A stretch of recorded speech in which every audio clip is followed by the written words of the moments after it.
La loi de Chasles, c'est super important parce que ça va nous permettre de résumer diverses opérations sur des vecteurs d'une façon beaucoup plus concise, beaucoup plus simple, ou encore de faire certaines démonstrations comme nous le verrons dans quelques instants. Donc, la loi de Chasles, ce qu'elle stipule, c'est que si j'ai 3 points dans un plan quelconque, eh bien, les vecteurs que je pourrais établir par rapport à ça, ça me permettra, et on le fait quand on a additionné et soustrait des vecteurs d'une certaine façon, donc ça me permettra de, si on veut, synthétiser l'opération finale.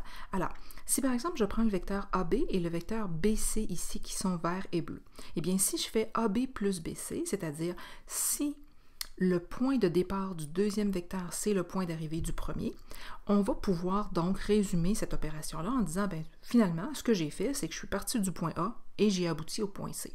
On le faisait aussi quand on disait qu'on avait un vecteur résultant d'une somme, mais ici, d'une certaine façon, c'est comme si on écrivait que puisque la fin du vecteur AB, c'est le début du vecteur BC, ça revient donc à résumer tout ça en disant, bien, je suis parti du point A et j'ai abouti au point C, donc ça me donne le vecteur AC.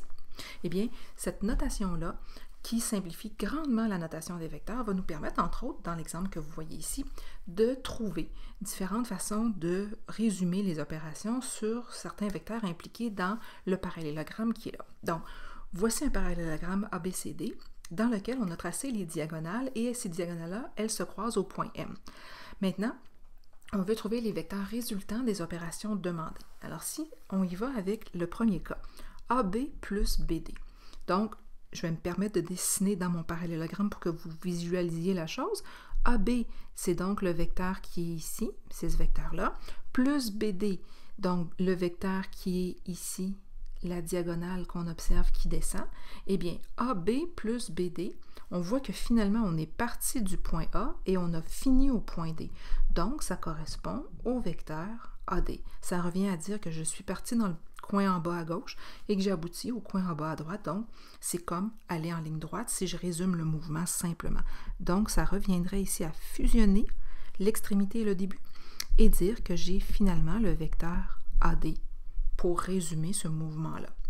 Maintenant, si j'effectue ce même type d'observation-là, mais avec AM plus AM, eh bien, le vecteur AM, c'est le vecteur qui est ici. On veut l'additionner avec lui-même. Bon, il y aura différentes façons de noter ça. AM plus AM, ça veut donc dire que j'ai 2 fois le vecteur AM, mais 2 fois le vecteur AM, ça veut donc dire que j'ai aussi la possibilité de l'écrire comme ça. AM plus AM, c'est comme AM plus MC, le vecteur MC. Pourquoi que c'est la même chose que ça? Parce que la diagonale AC, eh bien, elle est séparée en plein centre par le point M. Les diagonales d'un parallélogramme se croisent toujours au milieu. Et comme les diagonales d'un parallélogramme se croisent toujours au milieu, eh bien, on sait que AM, finalement, c'est équivalent. C'est le même vecteur, en fait. Il a la même propriété que le vecteur MC. Parce que mon point M, c'est un point milieu pour les diagonales. Donc, dire AM plus AM, c'est comme dire AM plus MC. Donc, ça reviendrait à dire le vecteur AC tout simplement. Maintenant, si on observe ici plutôt le cas de AM plus MB, eh bien, AM, c'est le vecteur que je viens de tracer dans mon parallélogramme. MB, c'est le vecteur qui part du bout ici et qui va vers le point B. Eh bien, AM plus MB, ça revient à dire que j'ai créé le vecteur AB. C'est le résumé qui pourrait dire, finalement, on est parti du point A, on a abouti au point B, donc on a le vecteur AB tout simplement. Tout ça va bien quand nos vecteurs sont placés vraiment assez simplement les uns au bout des autres comme ça. Maintenant, il arrive parfois, comme on l'a dans les deux dernières situations, où on vous demande de faire une soustraction, une différence de vecteurs. Bien, on a vu dans la capsule précédente, ou en fait dans une précédente capsule, là, celle où on parlait des soustractions et des additions, la 4.6, qu'on pouvait très bien décrire une soustraction comme étant l'addition avec l'opposé de mon vecteur. Eh bien, l'opposé de DC, c'est le vecteur CD. Parce qu'on a déjà vu que quand on a des vecteurs opposés, ça revient en fait à prendre le vecteur, mais aller dans le sens opposé. Donc, l'opposé de DC, ben, c'est de faire CD. Eh bien ici, BC plus CD, ça va me donner le vecteur BD qui serait le vecteur équivalent à ce mouvement-là. Donc, si on visualise tout ça, j'ai le vecteur BC qui était ici, moins le vecteur DC, donc c'est plus CD, donc CD qui va comme ça. Eh bien, vous voyez très bien qu'on est parti du point B, on a abouti au point D, donc on a le vecteur BD ici, comme ça, qui serait mon vecteur résultant de cette opération-là. Maintenant, si je termine tout ça avec DM moins AB, eh bien, le vecteur DM, lui, on le voit très bien, c'est le vecteur qui part du point D et qui va ici jusqu'à M. Moins AB, ça serait donc la même chose que plus BA, parce que BA, c'est l'opposé de moins AB. Donc, si je regarde tout ça, j'ai DM plus BA. DM plus BA. Là, on voit que notre problème ici, c'est qu'il ne se touche pas. Je n'ai pas mon vecteur BA qui est placé à l'extrémité de mon vecteur DM. Mais ça, ce n'est pas très problématique.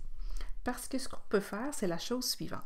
Le vecteur BA, il est équivalent à un autre vecteur dans ce parallélogramme-là. À quel vecteur il est équivalent?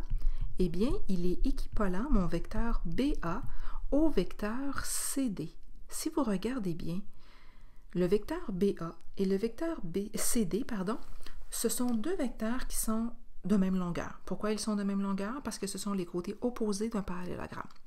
Ils sont de même sens et de même direction. Ils sont inclinés de la même façon et ils pointent, si on veut, dans le même sens. Donc, ces deux vecteurs-là sont interchangeables. Ils font exactement, tous les deux, exactement la même job. Donc, ils sont équivalents. Alors, je peux changer mon vecteur BA pour le vecteur CD. Et on a vu, quand on a parlé, entre autres, de la somme de vecteurs, que la somme de vecteurs, c'était une opération qui était commutative. Je peux l'effectuer dans l'ordre que je veux. Donc, dire DM plus CD, c'est la même chose que de dire le vecteur CD plus le vecteur DM. Donc, ça revient à dire, je pars de C jusqu'à D et ensuite de D jusqu'à M. Donc, ça revient à dire que j'ai le vecteur CM. Et c'est ici le fait de connaître les propriétés d'un parallélogramme et de savoir que quand on a des vecteurs équivalents et qui font donc techniquement la même job, ben, ils sont interchangeables qui nous permettent de faire ce genre de choses-là.